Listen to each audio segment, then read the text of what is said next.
वाले हैं और आप देख रहे हैं जी राजस्थान। मैं हूं आपके साथ मनीष शर्मा। बुलेटिन की शुरुआत कर लेते हैं। सबसे पहले बात कर लेते हैं इस वक्त की महत्वपूर्ण खबर की। कांग्रेस प्रदेश प्रभारी सुखजिंदर सिंह रंधावा का दरअसल रिएक्शन सामने आया है। उन्होंने कहा है कि पार्टी में कोई नाराजगी नहीं है। कल की मीटिंग पर बोले हैं कि मेरे सामने आई नहीं कोई नाराजगी, पार्टी में किसी भी विवाद के समाधान की जिम्मेदारी मेरी है, रंधावा ने बयान दिया। संगठन का गठन करना मेरी प्राथमिकता है। उन्होंने कहा कि पहले ब्लॉक और जिलों की टीम तैयार होगी।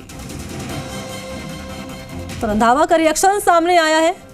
कहा है कि पहले ब्लॉक और जिलों की टीम तैयार होगी। अभी तो मेरी संगठन के बारे में मैंने बात की है, किसी की टिकट के बारे में मैं बात नहीं करूंगा। किसी को मैंने टिकट अभी देनी नहीं।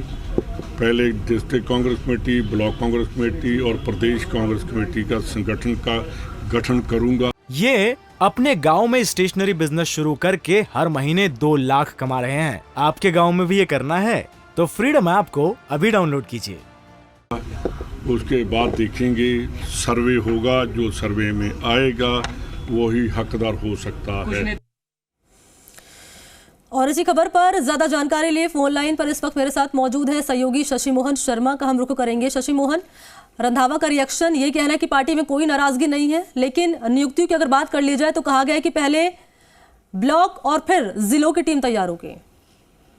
देखिए, संगठन के ऊपर सुखजिंदर सिंह रंधावा का सबसे बड़ा फोकस है। जब 17 तारीख को सरकार की दूसरी सालगिरह हुई थी तब भी उन्होंने कहा था कि सरकार ने काम खूब किए हैं, लेकिन उनको लोगों के बीच पहुंचाना संगठन की जिम्मेदारी है।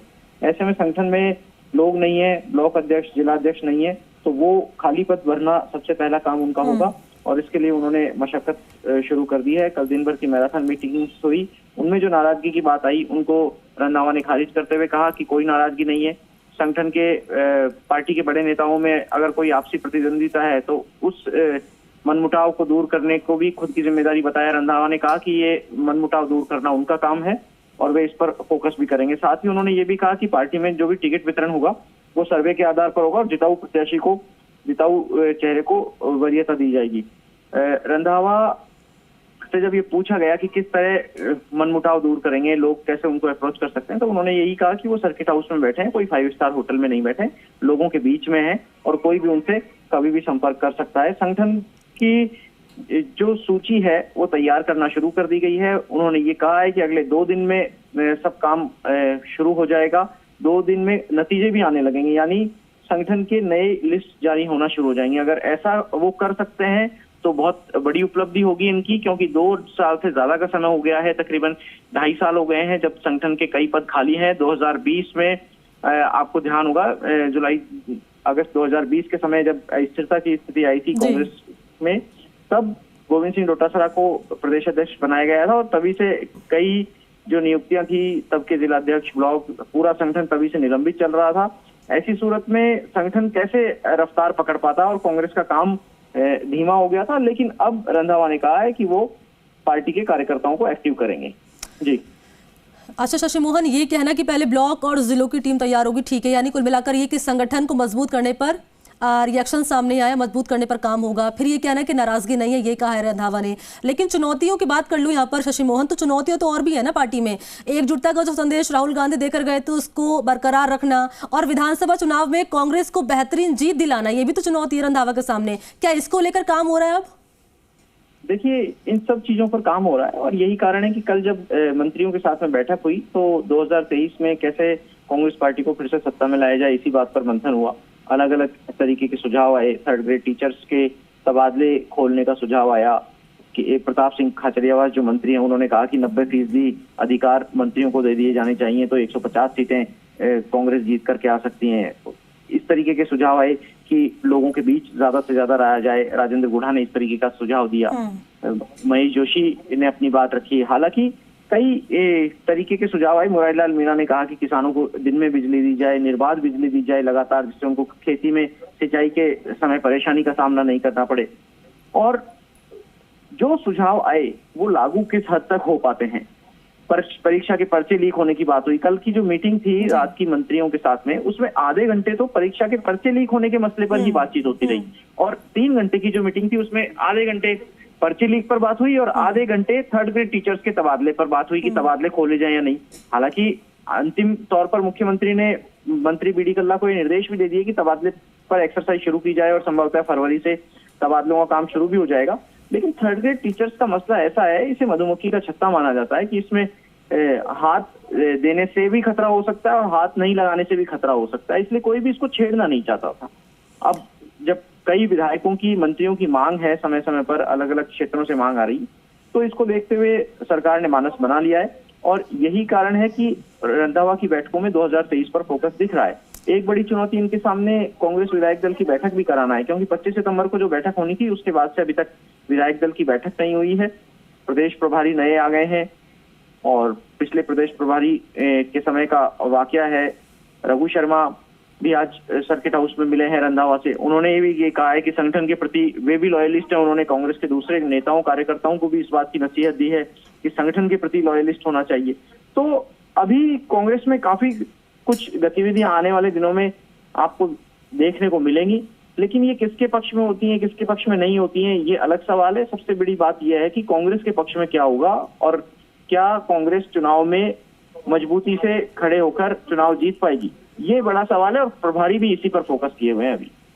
अच्छा, ठीक है। विधायकों की यहाँ पर आपने बात करी, तो ये बताइए ना शशि मोहन की, विधायकों की मन में क्या चल रहा है, इसको जानने की कोशिश रंधावा कर रहे हैं? क्योंकि जैसे कि आप 25 सितंबर का जिक्र कर रहे हैं, तो जहन में वो वाक्य भी नजर आ रहा है जिस तरीके से विधायकों ने सामने आकर इस्तीफे की पेशकश की थी। और ये भी बताइए, जिन 3 नेताओं का नाम सामने आया था कार्रवाई को लेकर, उसको लेकर कोई अभी फिलहाल रंधावा की ओर से रिएक्शन नहीं? देखिए, वो मामला रंधावा के कार्यक्षेत्र का है ही नहीं, क्योंकि रंधावा प्रदेश प्रभारी हैं और तत्कालीन प्रदेश प्रभारी के सामने ये मामला हुआ था और उन्होंने अपनी रिपोर्ट पार्टी के शीर्ष नेतृत्व को भेज दी थी। उसके बाद अनुशासन कमेटी की मीटिंग्स हो चुकी हैं और मामले पर फैसला एआईसीसी अध्यक्ष को लेना है। तो अनुशासन समिति जो रिकमेंड करेगी, उस रिपोर्ट को एआईसीसी अध्यक्ष अप्रूव करते हैं या खारिज करते हैं या उसे होल्ड करते हैं। क्या होगा उस रिपोर्ट का, ये एआईसीसी अध्यक्ष की तरफ से तय होना है। लेकिन सबको इंतजार और नजरें यही है कि क्या पार्टी इस मामले पर कोई फैसला लेगी या नहीं लेगी।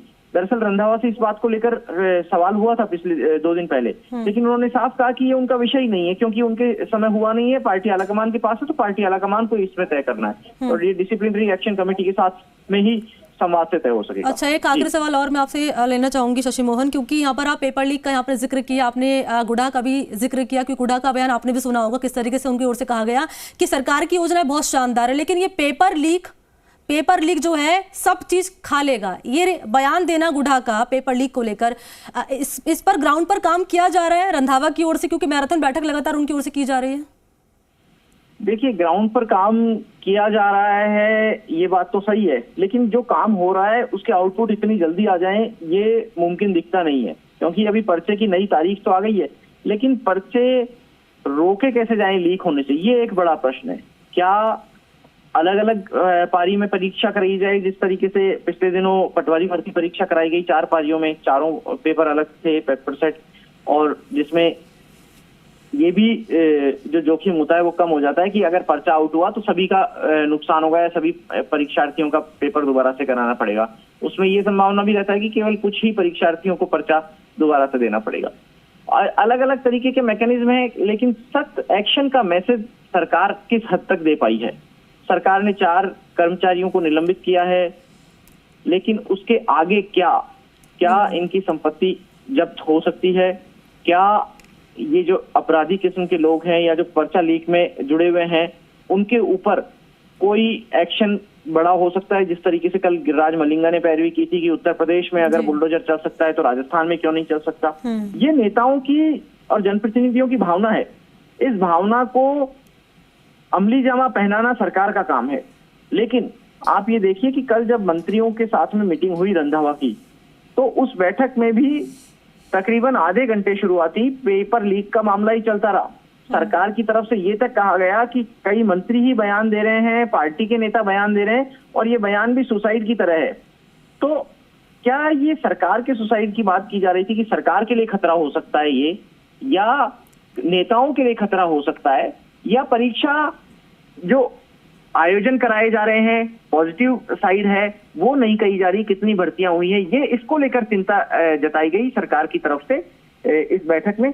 लेकिन जो सरकार का चेहरा है, 30 मंत्री हैं, उनमें से 24 चेहरे कल मौजूद थे। क्या मिलकर के कोई मैकेनिज्म निकाला जा सकता है? क्या भर्ती परीक्षाओं के पर्चे लीक नहीं हो, और अगर कोई लीक कर रहा है तो उसके खिलाफ सख्त कार्रवाई छोटे समय में यानी तयशुदा समय में करके ऐसा मैसेज दिया जाए कि भविष्य में कोई कर नहीं सके ऐसी गलती। ठीक है, बहुत शुक्रिया आपको तमाम जानकारी के लिए, बहुत धन्यवाद।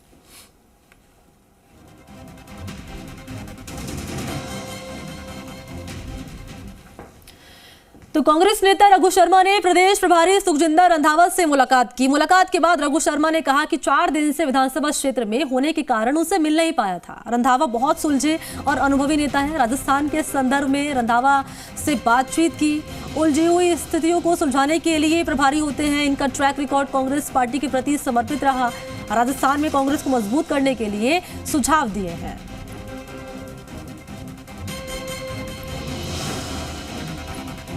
कांग्रेस पार्टी मोर और लेस मजबूत है, एकजुट है, हाईकमांड के साथ खड़ी है। हाईकमांड हमारा जो भी फैसला लेगा, क्योंकि पिछले 40 साल में हमने ये देखा है, इंदिरा जी के टाइम में हो, राजीव जी के टाइम में हो, नरसिम्हा राव जी के टाइम में हो, केसरी जी के टाइम में हो, राजस्थान का कांग्रेस का कार्यकर्ता हमेशा हाईकमांड के साथ खड़ा रहा है, किसी व्यक्ति के साथ खड़ा नहीं रहा है, हाईकमांड के साथ खड़ा रहा है। और ये संस्कृति ने यहाँ कांग्रेस को मजबूती दी है। ये अपने गांव में स्टेशनरी बिजनेस शुरू करके हर महीने 2 लाख कमा रहे हैं। आपके गांव में भी ये करना है तो फ्रीडम ऐप को अभी डाउनलोड कीजिए।